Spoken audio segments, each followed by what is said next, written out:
لگاؤں، یہ میرے سامنے اللہ کا قرآن ہے اور سورت کا نام سورت آل عمران ہے۔ اللہ فرماتے ہیں هو الذی یصورکم فی الارحام کیف یشاء۔ او بھائی سارے کہو سبحان اللہ۔ هو الذی یصورکم، اللہ وہ ذات ہے یصورکم جو تمہاری تصویر بناتا ہے، تمہاری صورت بناتا ہے، فی الارحام ماں کے پیٹ میں، کیف یشاء جیسے وہ چاہتا ہے وہ تمہاری تصویر بناتا ہے، تمہاری صورت بناتا ہے، اور بناتا بھی کیسے ہے؟ اللہ کا قرآن کہتا ہے یخلقکم فی بطون امہاتکم خلقا من بعد خلق فی ظلمات ثلاث۔ اللہ یخلقکم، اللہ تمہیں بناتا ہے، پیدا کرتا ہے، فی بطون امہاتکم تمہارے ماؤں کے پیٹ میں، کیسے؟ خلقا من بعد خلق، ایک تخلیق کے بعد دوسری میں، دوسری کے بعد تیسری میں، درجہ بدرجہ تمہیں بناتا ہے، فی ظلمات ثلاث، تین اندھیروں کے اندر۔ کتنے؟ تین اندھیروں کے اندر، ماں کے پیٹ کا اندھیرا، رحم مادر کا اندھیرا، اور بچے کے اوپر جو باریک سا پردہ جھلی ہوتی ہے اس کا اندھیرا۔ تین اندھیروں کے اندر سب سے بڑی مخلوق اور افضل ترین مخلوق انسان بن رہا ہے۔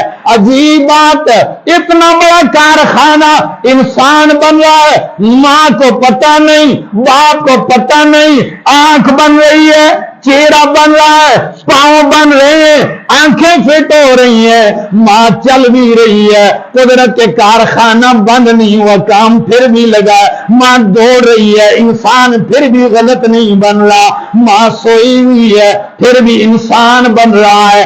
اور بنتا کیسے ہے؟ وہ جو مراحل ہے، یہ میرے سامنے اللہ کا قرآن ہے اور 18واں پارہ ہے، اور سورت کا نام سورت المومنون ہے، اس کی 12 نمبر آیت پڑھنے لگا ہوں۔ اللہ فرماتے ہیں وَلَقَدْ خَلَقْنَا الْإِنسَانَ مِنْ سُلَالَةٍ مِّنْ طِينٍ ثُمَّ جَعَلْنَاهُ نُطْفَةً فِي قَرَارٍ مَّكِينٍ۔ اللہ میرے دوستو، میں انشاءاللہ قرآن پڑھتا ہوں، آپ ذرا توجہ کیجیے۔ فرمایا وَلَقَدْ خَلَقْنَا الْإِنسَانَ، البتہ تحقیق ہم نے انسان کو یعنی آدم علیہ السلام کو پیدا کیا، من سلالۃ من طین، مٹی کے خلاصے سے، مٹی جمع کی گئی، اس کو گوندا گیا، گارا بنایا گیا، اس گارے سے آدم علیہ السلام کو بنایا گیا۔ پھر نسل انسانی کو اللہ نے کیسے بنایا؟ ثم جعلناہ نطفۃ فی قرار مکین، آدم علیہ السلام کے علاوہ باقی سارے انسان اللہ نے ایک قطرہ پانی سے پیدا کیے۔ آدم علیہ السلام کو مٹی سے اور باقیوں کو سب سے پہلے ایک قطرہ پانی ماں کے پیٹ میں محفوظ جگہ میں رکھا، وہ پانی کا قطرہ ہے۔ کیسے انسان بنتا ہے؟ فرمایا ثم خلقنا النطفۃ علقۃ، اس پانی کے ایک قطرے کو اللہ جمع ہوا خون بنا دیتا ہے۔ 40 دن گزرنے کے بعد کیا بنا دیتا ہے؟ جمع ہوا خون بنا دیتا ہے۔ اس خون کے اوپر جب 40 دن گزرتے ہیں، فرمایا فَخَلَقْنَا الْعَلَقَةَ مُضْغَةً، اللہ اسے گوشت کی بوٹی بنا دیتا ہے۔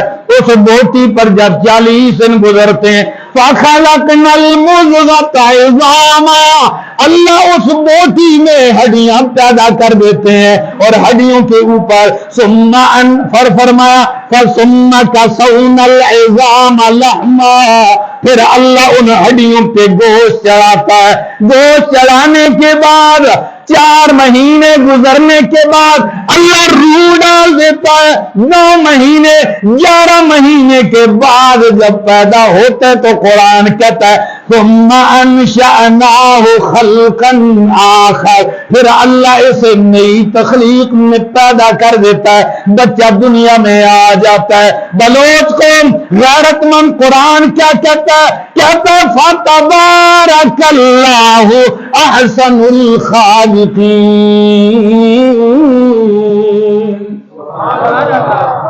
اللہ کیا عجیب انداز ہے.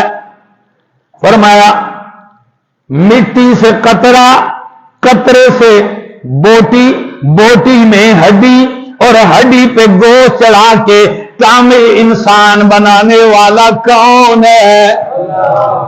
کون ہے؟ اللہ ہے.